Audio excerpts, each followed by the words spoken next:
ڈرامے کے اگلے ایپیسوڈ میں شیبرا کو احساس ہو جاتا ہے کہ فضل بخش بن کر شامیر نے اپنی محبت کو ثابت کیا ہے۔ شاید ہی ایسا محبت کوئی کر سکے، مجھے اس کا ساتھ دینا چاہیے۔ سکینہ کہتی ہے کہ شیبرا بالکل صحیح کہہ رہی ہو، آخر تم نے اب صحیح بات کی ہے، شامیر جیسی محبت کوئی بھی نہیں کر سکتا۔ تم خود سوچو، ایسا شخص جو فضل بخش کا لباس پہنے، اس کا بیس بدلے، ہمارا کرایہ دار بن کے یہاں پر اتنے مہینے تک رہے، وہ ایک سیاستدان ہے، کچھ بھی کر سکتا تھا، کسی بھی طریقے سے تمہیں پرپوز کر کے تمہیں راضی کرنے پر آمادہ کر سکتا تھا، لیکن نہیں، اس نے اپنی محبت کو ثابت کیا ہے اور اپنے حالات کو بتایا ہے کہ وہ کس شخصیت کا مالک ہے۔ شیبرا، جس کو فضل بخش یعنی شامیر سے اب تو سچی محبت ہو چکی ہے، سکینہ نے تو اپنی ماں کو پہلے ہی راضی کر لیا تھا، اب وہ شیبرا کو بھی کافی زیادہ اطمینان دیتی ہے۔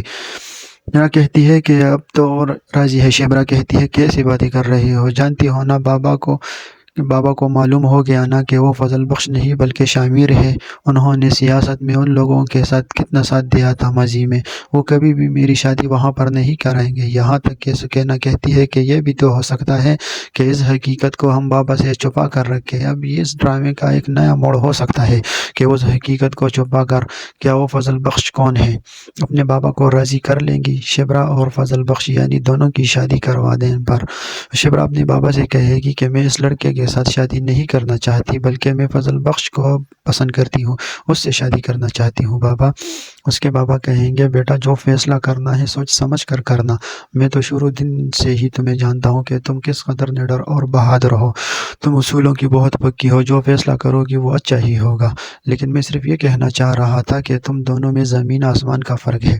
شیبرا کہے گی کہ بابا آپ کب سے ہی سوچنے پر مجبور ہو چکے ہیں کہ ہم دونوں کے سٹیٹس میں کیا فرق ہے اور کیا نہیں، میں آپ سے ہی تو امپریس ہوئی تھی، آپ ہمیشہ سلوں کی بات کرتے ہیں اور اسی لیے ہی میں نے فضل بخش کا ساتھ دیا ہے، کیونکہ میرے نزدیک دولت میٹر نہیں کرتی۔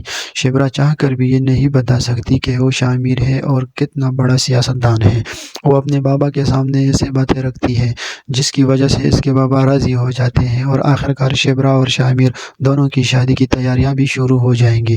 ڈرامے میں نیا موڑ تو اس وقت آئے گا جب سلمان صاحب کو گھر میں بلایا جائے گا یا پھر وہ خود جائیں گے، وہاں پر یہ راز فاش ہوگا کہ فضل بخش کوئی اور نہیں شامیر ہے، تو صاحب کا بیٹا۔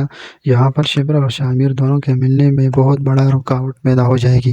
ادھر مہرین کافی زیادہ خوش ہوں گی کہ اب تو شامیر اور شیبرا کا کبھی بھی ایک نہیں ہو سکتے، کیونکہ ان کے باپ کو معلوم ہو گیا ہے کہ وہ فضل بخش کوئی اور نہیں شامیر ہے۔ مہرین شامیر سے کہتی ہے کہ تم نے مجھ سے کہا تھا کہ ٹوٹے ہوئے دل کے ساتھ میرے پاس واپس آ جاؤ، اگر شیبرا نے انکار کیا تو شامیر کہتا ہے کہ اس نے انکار نہیں کیا۔ یہ سن کر تو مہرین دنگ رہ جاتی ہے کیونکہ شیبرا نے ہاں کر دی ہوتی ہے۔ شیبرا اور سب لوگ تو راضی ہو چکے ہیں، لیکن بہت بڑی رکاوٹ بن چکی ہے سلمان صاحب۔ ماضی میں کیا ہوا تھا یہ سب کچھ بھی ضرور کھلے گا کہ آج زبیدہ بیگم کو کس نے قتل کیا تھا۔ شامیر کو جب معلوم ہوتا ہے کہ ان پہ بابا راضی ہو چکے ہیں تو وہ سکینہ سے کہتا ہے کہ تم سچ کہہ رہی ہو نا؟ سکینہ کہتی ہے کہ میں بالکل سچ کہہ رہی ہوں، اب دعا کرو کہ کوئی رکاوٹ پیدا نہ ہو جائے۔ سلمان صاحب، ان کے نزدیک ابھی تک یہ راز فاش نہیں ہوتا کہ فضل بخش آخر ہے کون۔ جب سلمان صاحب یہ ارادہ کر لیتے ہیں کہ فضل بخش کو اس آفس سے کہیں اور بھجوا دیں گے اور اس کا ٹرانسفر کر دیں گے، پھر وہ ڈاکومنٹس کے چیک کرتے ہیں۔ فضل بخش نے تو پوری طرح ڈاکومنٹس بنائے ہوئے تھے، لیکن ہو سکتا ہے کہ اس وقت انہیں معلوم ہو جائے کہ یہ شخص آخر کون ہے۔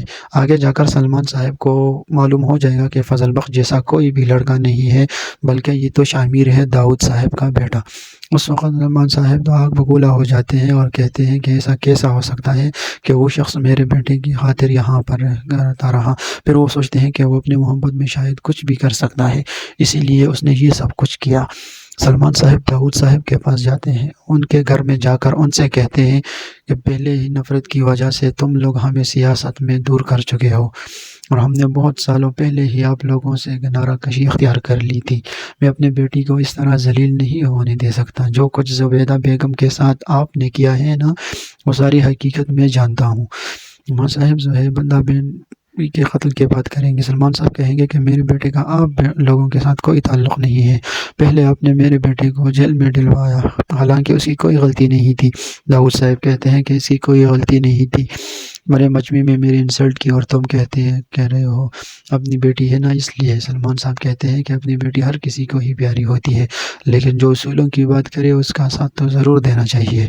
بیٹے سے جا کر کہہ دو کہ میری بیٹی سے دور رہے۔ فضل بخش بن کر کے ضرورت سے وہ ہمارے گھر کا کرایہ دار رہتا رہا، میرے آفس میں جاب کرتا رہا، اب تم ہی ان سب کو روک سکتے ہو۔ داؤد کافی زیادہ پریشان ہوتے ہیں، لیکن وہ ظاہر نہیں کرتے کیونکہ وہ تو جانتے ہیں کہ اپنے بیٹے کی ضد پر وہ کچھ بھی نہیں کر سکتے، کیونکہ ان کا بیٹا جس لڑکی کو پسند کر لیتا ہے اس کے ساتھ ہی شادی کرنا چاہتا ہے، کیونکہ اسے تو سچی محبت کرتا ہے۔ داؤد صاحب کی پوری کوشش ہے کہ شامر اس لڑکی کا بھول جائے اور اس کا نام بھی نہ لیا جائے، لیکن ایسا تو نہیں ہو سکتا۔ داؤد صاحب کہیں گے کہ اپنے بیٹی کو سمجھا لو، کیونکہ وہ اپنے کیے کی خود ذمہ دار ہوں گی۔ تم جانتے ہو میں کچھ بھی کر سکتا ہوں، لیکن اپنے بیٹے کو کسی کے ہاتھوں استعمال نہیں ہونے دے سکتا۔ سلمان صاحب کہتے ہیں کہ میری بیٹی کسی کو استعمال نہیں کر رہی، تم لوگوں کے لیے اچھا یہی ہے کہ میری بیٹے سے دور رہو اور اپنے بیٹے کو اپنی زبان میں سمجھا لو، کیونکہ میں کبھی بھی نہیں چاہوں گا کہ میری بیٹی آپ کے گھر کی بہو بنے، جس میں ماضی میں کیا کچھ ہو چکا ہے۔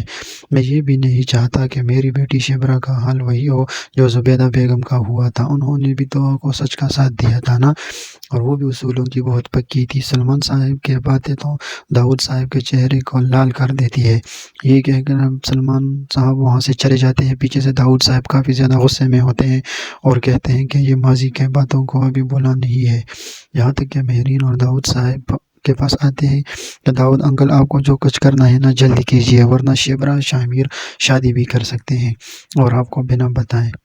وہ سب کہتے ہیں کہ وہ لڑکی اس کے ساتھ شادی نہیں کرے گی، جب اسے معلوم ہوگا نا کہ میں اس کا باپ ہوں تو وہ تو اسے نفرت کرے گی، لیکن وہ نہیں جانتے کہ شبرا ایسی لڑکی بالکل بھی نہیں ہے۔ وہ تو شامر کے حالات کو دیکھتی ہے اور اس کا ساتھ دیتی ہے، یہاں تک کہ شادی کے لیے راضی بھی ہو جائے گی۔